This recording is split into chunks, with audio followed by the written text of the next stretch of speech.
예수 크신 주 이름 나 찬양하리라. 나는 찬양하리라. 주님 그 이름 찬양. 예수 크신 주 이름 나 찬양하리라. 나는 영광 돌리리.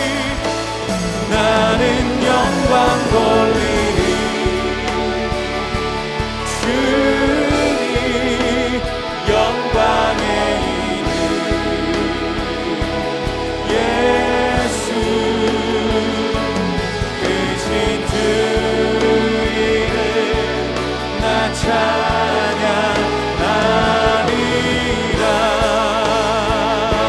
크신 주 이름 크신 주 이름 나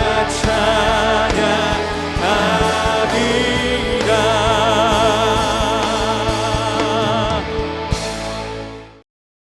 그러므로 너는 그들에게 이 모든 말로 예언하여 이르기를 여호와께서 높은 데서 포효하시고 그의 거룩한 처소에서 소리를 내시며 그의 초장을 향하여 크게 부르시고 세상 모든 주민에 대하여 포도 밟는 자같이 흥겹게 노래하시리라. 요란한 소리가 땅끝까지 이름은 여호와께서 문민족과 다투시며 모든 육체를 심판하시며 악인을 칼에 내어 주셨습니다. 여호와의 말씀이니라. 만군의 여호와께서 이와 같이 말씀하시니라. 보라, 재앙이 나서 나라에서 나라에 미칠 것이며 큰 바람이 땅 끝에서 일어날 것이라. 그날에 여호와에게 죽임을 당한 자가 땅 이 끝에서 땅 저 끝에 미칠 것이나 그들을 위하여 애국하는 자도 없고 시신을 거두어 주는 자도 없고 매장하여 주는 자도 없으리니 그들은 지면에서 분토가 되리로다. 너희 목자들아 외쳐 애곡하라.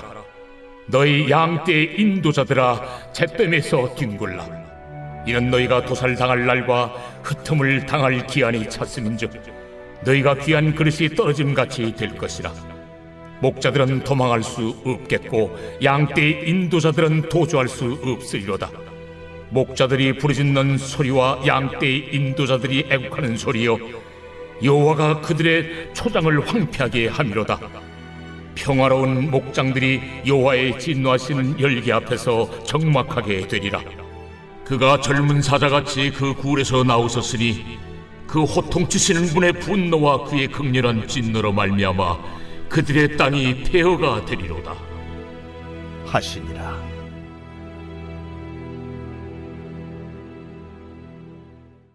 하나님의 말씀으로 하루를 시작할 수 있는 것이 복인 줄 믿습니다.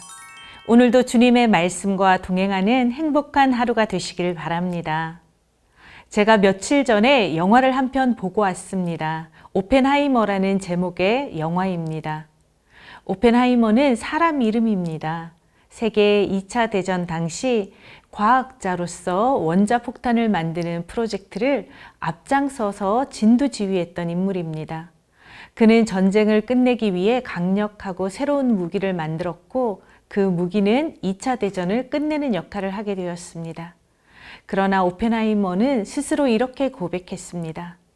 나는 세상의 파괴자가 되었다. 앞장서서 핵무기를 개발했지만 전쟁 후 핵무기 억제를 위한 운동을 했던 사람이기도 합니다.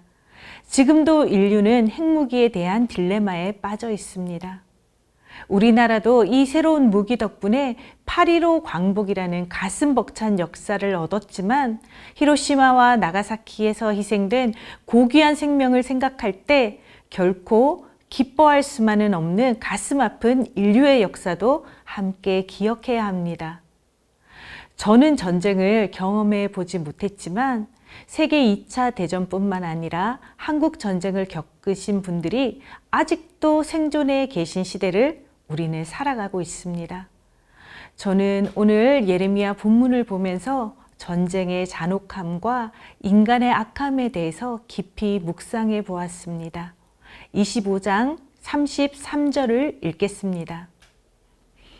그날에 여호와에게 죽임을 당한 자가 땅 이 끝에서 땅 저 끝에 미칠 것이나 그들을 위하여 애곡하는 자도 없고 시신을 거두어 주는 자도 없고 매장하여 주는 자도 없으리니 그들은 지면에서 분토가 되리로다.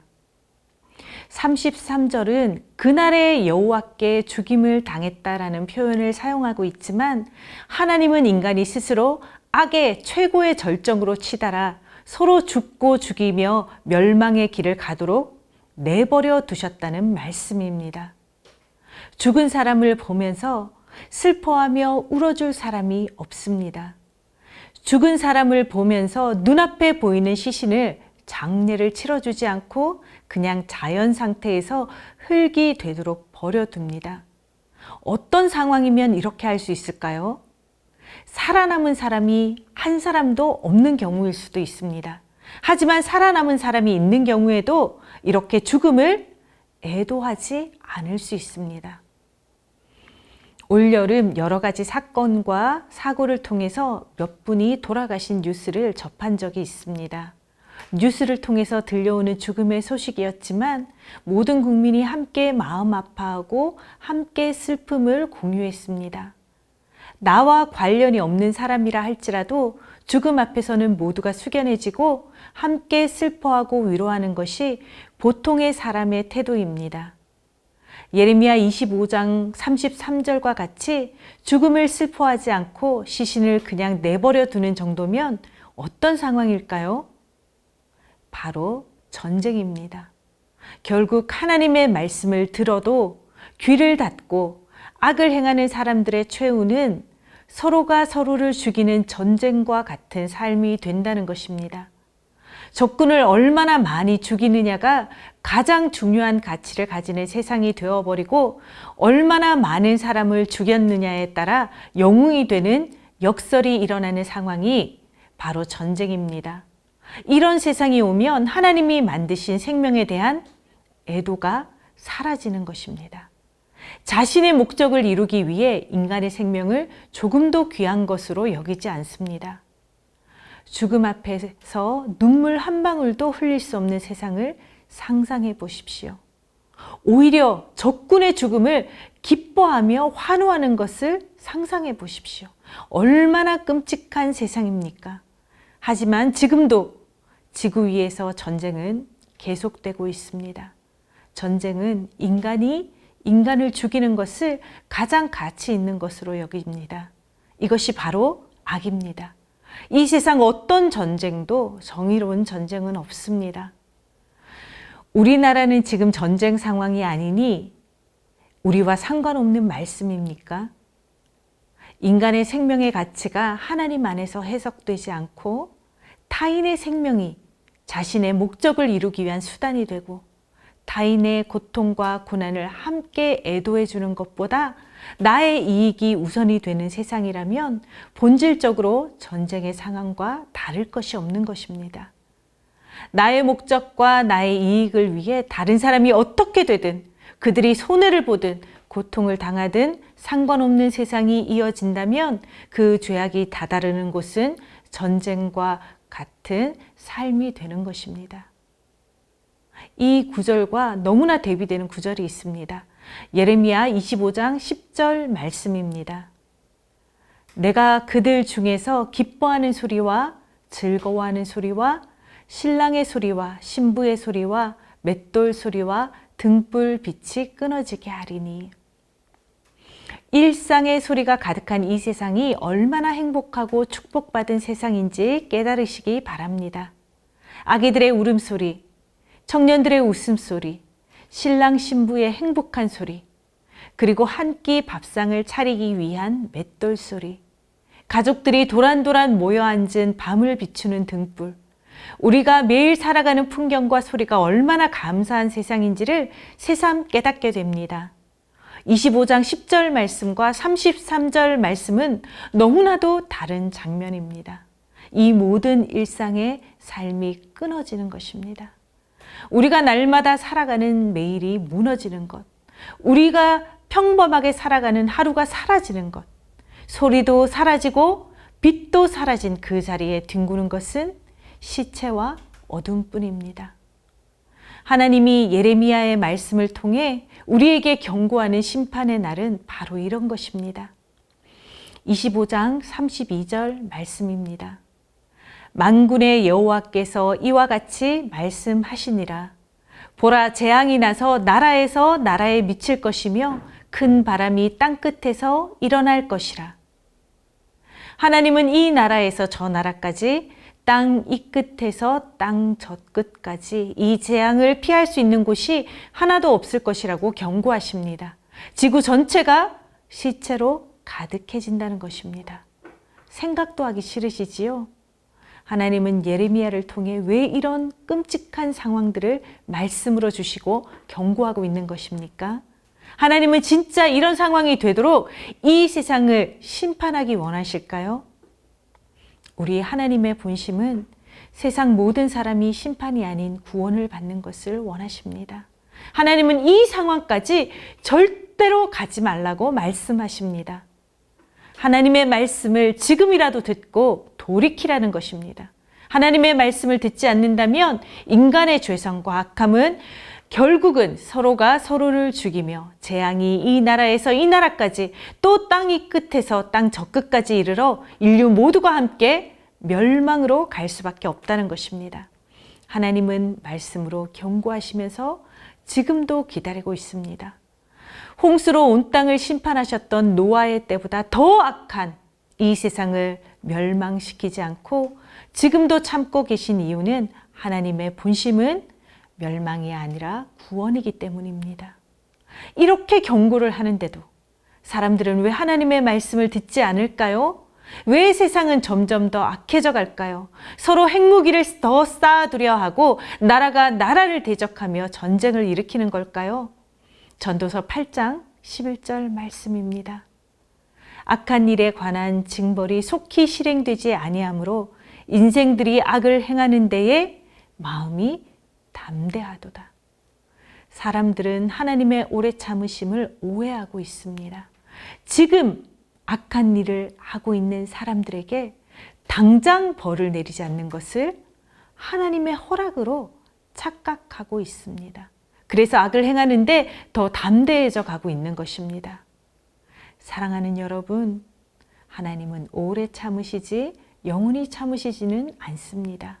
사랑의 하나님이시지만 공의의 하나님이십니다. 구원의 하나님이시지만 심판하시는 하나님이십니다. 악한 자들을 반드시 심판하시리라고 오늘도 말씀으로 경고하고 또 경고하고 계십니다. 시편 37편 9절과 10절 말씀입니다. 진실로 악을 행하는 자들은 끊어질 것이나 여호와를 소망하는 자들은 땅을 차지하리로다. 잠시 후에는 악인이 없어지리니 내가 그곳을 자세히 살필지라도 없으리로다. 여러분, 심판의 그날 하나님의 말씀을 무시하고 말씀을 멸시하던 악인은 반드시 하나님의 징계를 받을 것입니다. 반드시 악인들은 흔적도 없이 사라질 것입니다. 하나님의 공의는 지금도 살아서 역사하고 계시며 온 세상을 감찰하고 있는 줄 믿으시기 바랍니다. 하나님이 심판하시는 그날을 두려워하지 마십시오. 그날은 하나님의 말씀을 듣고 순종하는 우리에게는 구원의 날이 될 것입니다. 악인이 죽음으로 멸망하는 그날이 하나님의 말씀을 따라 사는 믿음의 사람들에게는 생명의 날이 될 것입니다. 오늘 하루 우리의 일상의 삶을 채워주는 웃음소리, 울음소리, 밥 먹는 소리, 그리고 하나님의 말씀의 소리를 감사함으로 듣는 우리가 되었으면 좋겠습니다.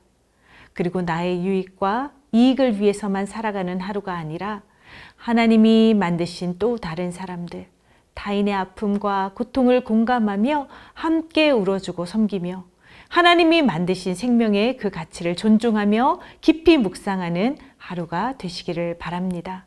함께 기도합시다.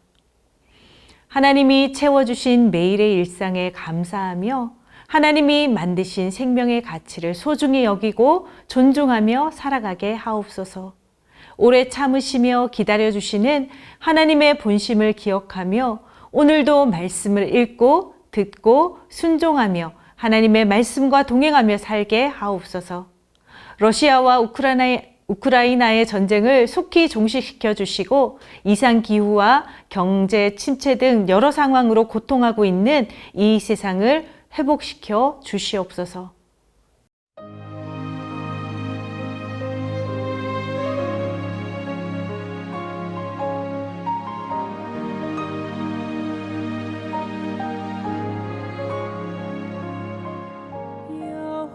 여호와는 나의 목자시니 내가 부족함 없으리. 푸른 초장에 누이시며 나를 쉴 만한 물가로 오 주께서 인도하네. 내가 음침한 골짜기라도 두려워하지 않음은 주께서 나와 함께 하시며 나를 안위해 주시네. 오 주께서 인도하네. 그 손길로 인도하네. 따스한 손길로 인도해. 언제든지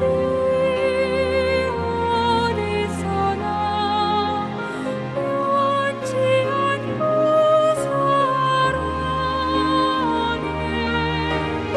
그 손길로 인도하네. 따스한 손길로 인도해. 두려움 없고 신뢰하네. 주의 사랑 나의 사랑.